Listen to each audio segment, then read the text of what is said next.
మనం ఇక్కడ వేడుకల్లో ఉన్నాం కానీ తెలంగాణ వ్యాప్తంగా రైతులు యూరియా దొరకక వేదనలో ఉన్నారు. చలికాలంలో ఈరోజు పొద్దునే నేను చూస్తూ ఉన్నా, చలికాలంలో ఇంతటి చలిలో మొత్తం రాష్ట్ర వ్యాప్తంగా ఉన్న రైతాంగం ఒక్కొక్క యూరియా బస్తా కోసం అల్లాడిపోతూ ఇవాళ గంటల తరబడి దినాల తరబడి లైన్లు కట్టే దుస్థితి మళ్ళీ తెలంగాణకు దాపురించిన పరిస్థితిని మనం చూస్తూ ఉన్నాం.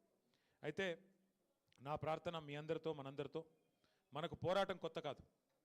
14 ఏళ్ళు ఆనాడు అటు కేంద్రంతో ఇటు రాష్ట్రంలో ఉండే సమైక్యవాదులతో పోరాటం చేసింది కేసీఆర్ గారి నాయకత్వంలో, మీ అందరి ఆశీర్వాదంతో. అట్లాగే 10 ఏళ్ళు మరి తెలంగాణ రాష్ట్రం ఏర్పడ్డ తర్వాత మీ అందరి కష్టంతో, మీ అందరి దయతో కేసీఆర్ గారు ముఖ్యమంత్రిగా పదవి బాధ్యతలు చేపట్టిన తర్వాత 10 ఏళ్ల తెలంగాణ మీద కేసీఆర్ గారి ప్రగతి సంతకం చిరస్మరణీయమైనది, దాన్ని ఎవరు తుడిపేయలేదనే మాట కూడా నేను మీకు గుర్తు చేస్తూ ఉన్నా.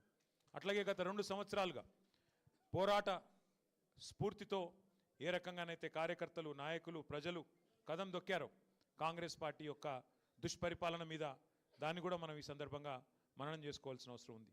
ముఖ్యంగా నాయకుడు కేసీఆర్ గారు, మన పార్టీ నాయకులు జెండాను రెపరెపలాంచే వాళ్ళు నాయకులు కావచ్చు, కానీ ఆ జెండాను నిటారుగా భూమిలో పాతిపెట్టి ఇది నా జెండా అని చెప్పే సోదరులు మాత్రం మన కార్యకర్తలు అనే మాట నేను గుర్తు చేస్తూ ఉన్నా.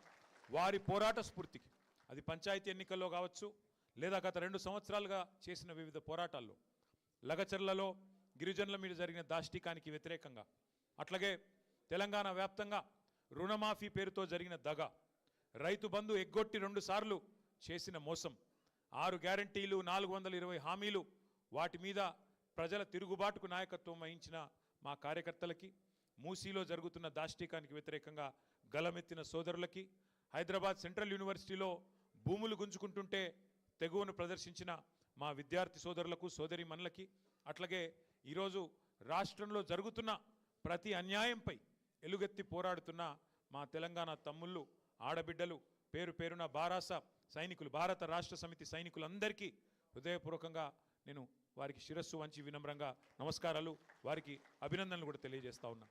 అయితే ఈ సందర్భంగా ఇప్పుడే పెద్దలు చెప్పినట్టుగా 2026వ సంవత్సరంలోకి అడుగు పెడుతున్న ఈ శుభదినాన మనందరం గుర్తు చేసుకోవాల్సింది ఒకటే ఒక్క మాట: గెలుపు ఓటమి శాశ్వతం, గెలుపులు ఓటములు తాత్కాలికం.